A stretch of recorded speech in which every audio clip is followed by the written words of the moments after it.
Chapter 10: The Civil Disobedience Movement. In the Lahore session, full powers regarding the launching of the civil disobedience movement were given to Mahatma Gandhi. Before launching the movement, Gandhiji put forward various demands such as abolition of salt tax, prohibition of liquor, and end of the monopoly right of the government to manufacture salt.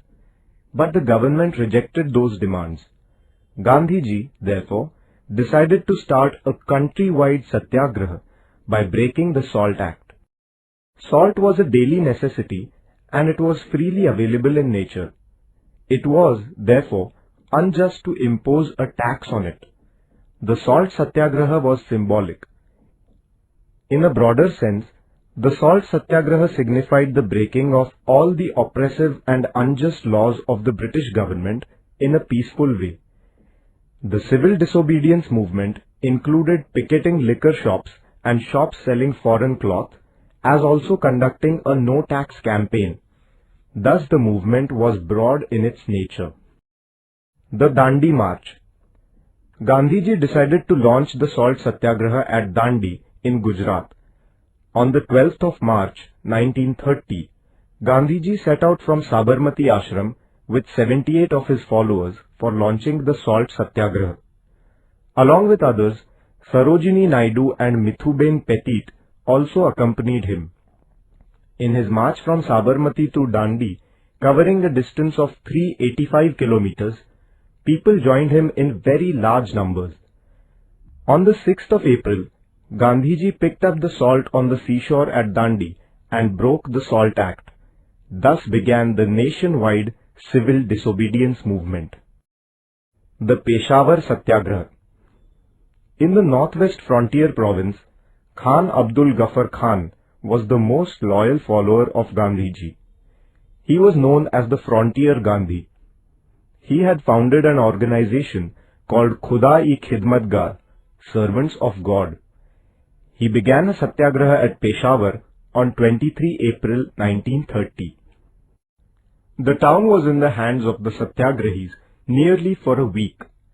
The British government ordered the platoons of the Garhwal Rifles to open fire on the satyagrahis. But Chandra Singh Thakur, who was an officer of the Garhwal Rifles, refused to open fire.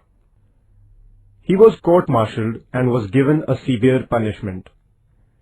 The British government found itself in a difficult situation due to the satyagraha launched by Gandhiji. Gandhiji was arrested on 4th May 1930 and government repression was let loose. The entire nation strongly condemned Gandhiji's arrest. The Solapur Satyagraha. The mill workers were in the forefront of the Solapur Satyagraha. They observed a hartal on 6th May 1930.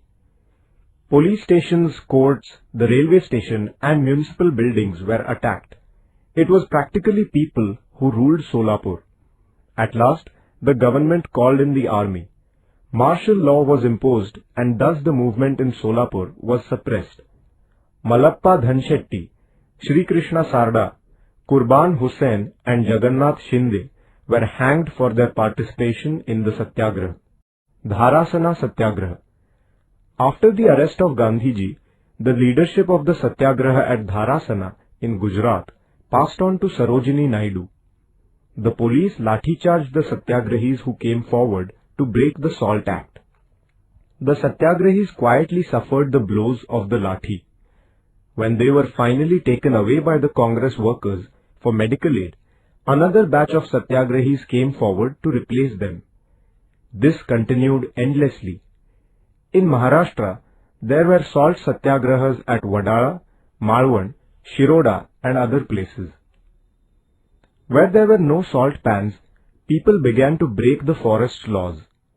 There were jungle satyagrahas at many places such as Bilashi, Sangamner, Kalwan, Chirner and Pusad in Maharashtra. Adivasis joined the jungle satyagraha in large numbers. Martyrdom of Babu Genu. Satyagrahis in Mumbai tried to obstruct the trucks loaded with foreign goods. Babu Genu, a mill worker, was at the forefront. He threw himself down in front of a truck to stop it and did not budge even after police threats. In the end, he was crushed under the truck. The martyrdom of Babu Genu proved to be a source of inspiration for the national movement. Participation of women. Women participated in the Satyagraha struggle in large numbers. They took the initiative in picketing shops selling foreign goods and liquor. Hundreds of women suffered imprisonment. They faced the police atrocities courageously. Kasturba Gandhi, Kamala Devi Chattopadhyay, Avantikabai Gokhale, Leelavati Munshi, Hansaben Mehta, and many other women took the initiative in the Satyagraha. The first Round Table Conference. The British Prime Minister Ramsay MacDonald organized a conference at London in 1930 to discuss certain constitutional issues related to India. It was known as the Round Table Conference. The different political parties in India and the rulers of the princely states sent their representatives to attend the conference. However, the Indian National Congress did not participate in this conference. The National Congress was a body that represented the country. Without the Congress, the deliberations in the Round Table Conference were indeed meaningless. The British Prime Minister expressed a hope that the Congress would join the second round of discussions. In view of the British Prime Minister's appeal, the Viceroy of India released Gandhiji and other leaders from the prison. Thus, a conducive atmosphere was created for the Congress to discuss the issues freely. Gandhi-Irwin Pact. A pact was concluded between Mahatma Gandhi and the Viceroy Irwin. It is known as the Gandhi-Irwin Pact. According to this pact, the British government gave a guarantee that the system of responsible government would be adopted in the proposed constitution for India. The Congress withdrew the civil disobedience movement and showed its readiness to participate in the second Round Table Conference. The second Round Table Conference. The second Round Table Conference was held in 1931. Gandhiji attended the conference as the representative of the Indian National Congress. Along with the Congress, the British government had also invited representatives of the various castes, communities, political parties, and of the princely states. The government raised the issue of minorities in this conference. There were differences of opinion among the representatives on this issue as also on the nature of the federal constitution. Gandhiji tried to secure a consensus, but his efforts proved to be futile.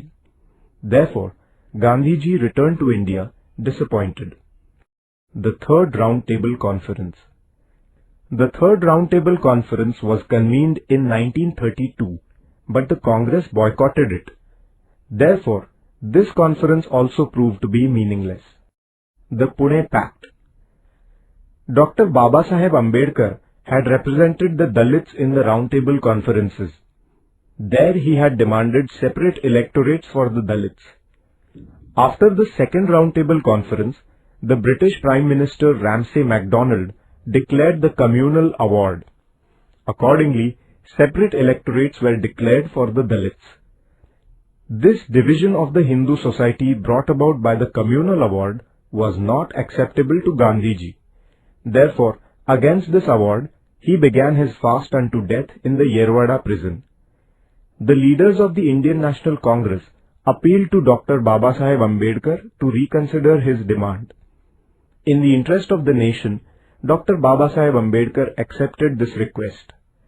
A pact was concluded between Dr. Babasaheb Ambedkar and Mahatma Gandhi at Pune in 1932. This is known as the Pune Pact. According to this pact, instead of separate electorates, it was decided to give 148 reserved seats in the legislature to the Dalits. Later, the British government gave its consent to this arrangement. The second phase of the civil disobedience movement. After his return to India from the second Round Table Conference, Gandhiji decided to resume the civil disobedience movement. The government arrested him immediately. This created discontent among the people. The government responded to this movement with inhuman repression. All civic rights were strangled. The Indian National Congress and their associate organizations were declared illegal. Their offices and funds were confiscated. The nationalist press and literature were kept under strict surveillance.